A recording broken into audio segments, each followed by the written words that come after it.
Assalamualaikum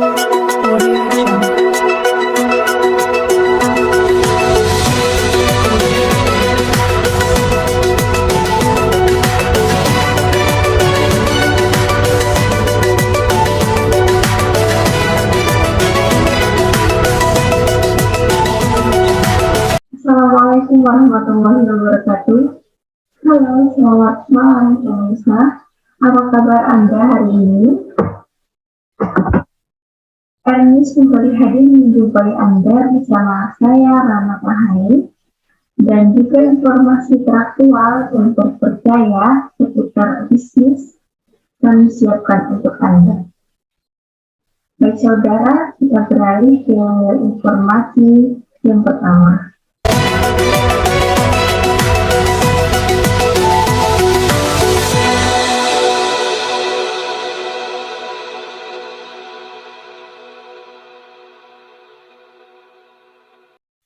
(1992), PT Bank Artos Indonesia berdiri di Bandung menawarkan produk simpan pinjam serta layanan transaksi perbankan. Kemudian di tahun 2016, PT Bank Artos menjadi perusahaan yang go public resmi tercatat di Bursa Efek Indonesia dengan kode emiten ARTO. Di tahun 2019 menjadi tahun yang penting bagi Bank Artos, di mana JM melalui PT Metamorfosis Ekosistem Indonesia dan Patrick Waluyo melalui perusahaan investasi yang berbasis di Hong Kong yaitu Welltech Technology Limited melakukan akuisisi saham dari Bank Artos dengan total kepemilikan saham keduanya yaitu 51%. JM dan Patrick Waluyo sendiri bukanlah nama yang baru, keduanya sudah malang melintang di industri keuangan nasional dan bahkan luar negeri.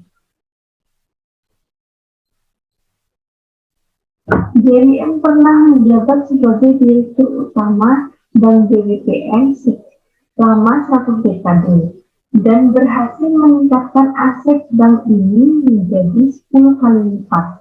Dan Patrick Waluyo pernah berinvestasi di Bank BBPN dan hasil investasinya juga menunjukkan berkali-kali lipat dari hasil akuisisi Sumitomo Mitsui Banking Corporation atau SMBC terhadap BBPN.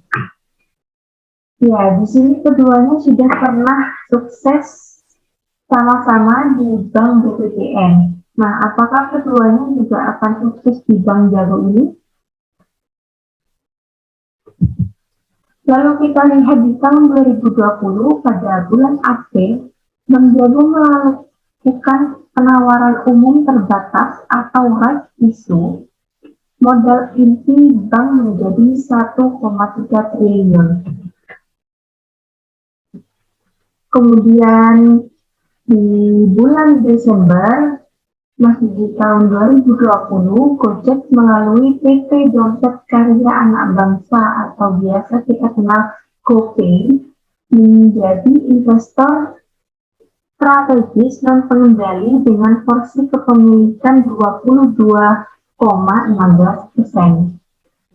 Lalu di tahun 2021 pada bulan Maret kemarin, Bank Jago kembali melakukan penawaran umum terbatas atau rights issue dengan modal inti bank sebesar 8,11 triliun dan Bank Jago resmi menjadi bank buku 3. Dan yang terbaru kemarin di bulan April ini, Bank Jago resmi merilis aplikasi digital bankingnya yang sudah bisa pemirsa unduh di Play Store dan juga App Store. Beralih ke informasi selanjutnya, sumber dana bank dapat berasal dari pihak internal maupun eksternal bank dan disajikan sesuai urutan jangka waktu jatuh temponya.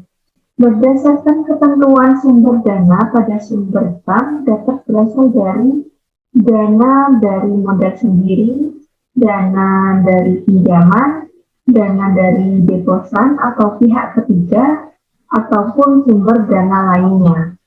Jika dilihat dari laporan keuangan Bank Jago tahun 2019, Bank Jago menerima sumber dananya dari pihak ketiga dan dana pinjaman.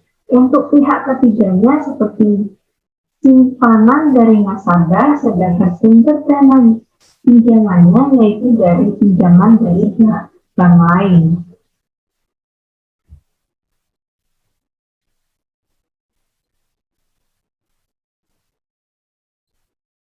Untuk simpanan dari nasabah sendiri bisa berupa giro, tabungan, dan deposito berjangka.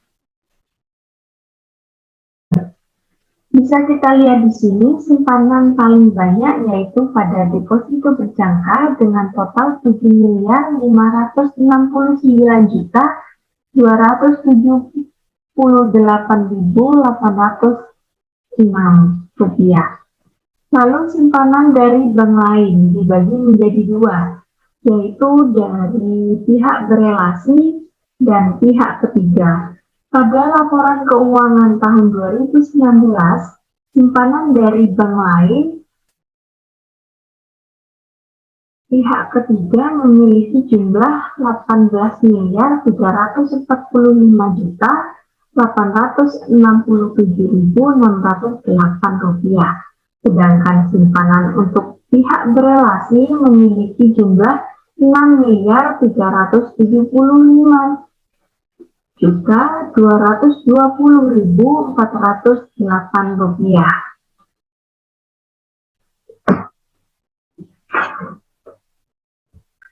Beralih ke informasi selanjutnya, jasa bank sesuai dengan bidang usaha yang dijalankan. Pihak perbankan adalah bidang jasa keuangan.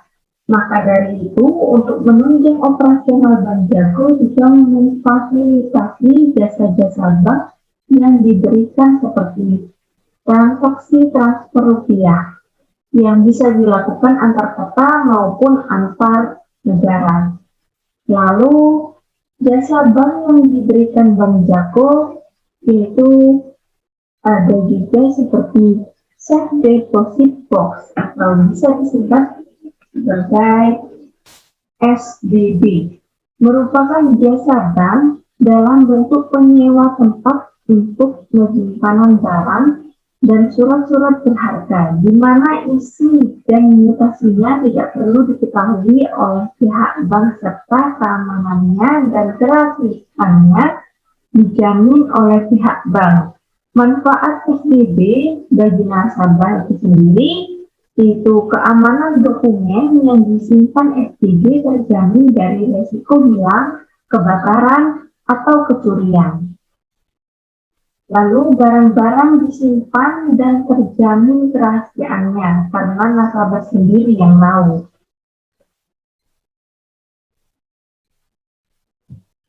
Informasi selanjutnya, pendapatan utama dari usaha perbankan adalah dari sektor pengkreditan, berupa pendapatan bunga pinjaman yang diberikan. Selain pendapatan bunga, pendapatan lainnya adalah pendapatan komisi dan provisi.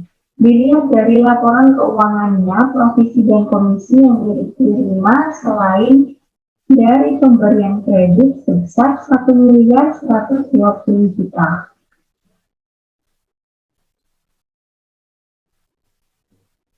Informasi selanjutnya mengenai komitmen dan kontingensi Bank Altos atau Bank Jago pada tahun 2019.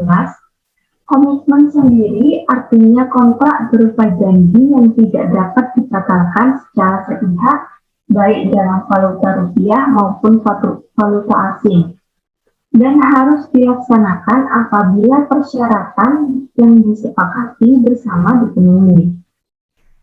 Komitmen kewajiban sendiri artinya perjanjian yang diberikan oleh bank kepada nasabahnya atau pihak lain.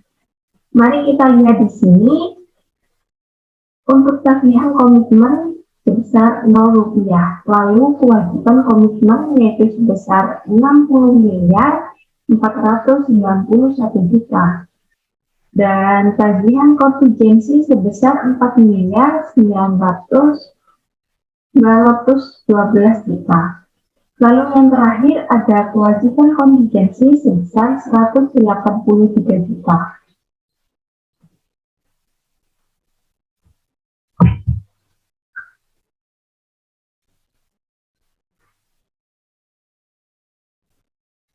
Pinjaman yang diberikan. Kredit atau pinjaman yang diberikan merupakan salah satu instrumen bank yang paling dominan dalam menggunakan dananya. Besarnya jumlah kredit berpengaruh kepada besarnya pendapatan bank dan berkaitan pula dengan jumlah dana yang dimiliki bank. Di samping itu, kredit mengandung risiko debitur tidak bisa mengembalikan hutangnya sehingga fasilitas kreditnya macet. Dilihat di sini, Bank Jago memberikan pinjaman berupa kredit modal kerja, kredit kepemilikan rumah, kredit konsumtif, kredit investasi, dan kredit atas sejahtera. Dilihat dari laporan keuangannya, kredit yang diberikan ada kredit modal kerja, kredit kepemilikan rumah, kredit konsumtif, kredit investasi, dan kredit atas sejahtera. Total dari kredit yang diberikan pihak ketiga yaitu 282 miliar 589.110.739 rupiah. 23. Kinerja keuangan bank. Di sini kita lihat Bank Jago melaporkan kinerja yang cukup. Meskipun banyak yang terjadi penurunan, dilihat di sini rugi tahun 2019 lebih banyak dibandingkan dengan 2018. Yaitu untuk ruginya pada tahun 2018 sebesar 23 miliar dan untuk 2019 meningkat menjadi 121 miliar. Melihat dari laporan posisi keuangan di sini, bisa dikatakan meningkat dilihat dari perbandingan jumlah liabilitas dan ekuitas tahun 2019 dan tahun 2018. Untuk tahun 2018-nya sebesar 664 miliar dan untuk 2018-nya meningkat menjadi 1.321 miliar.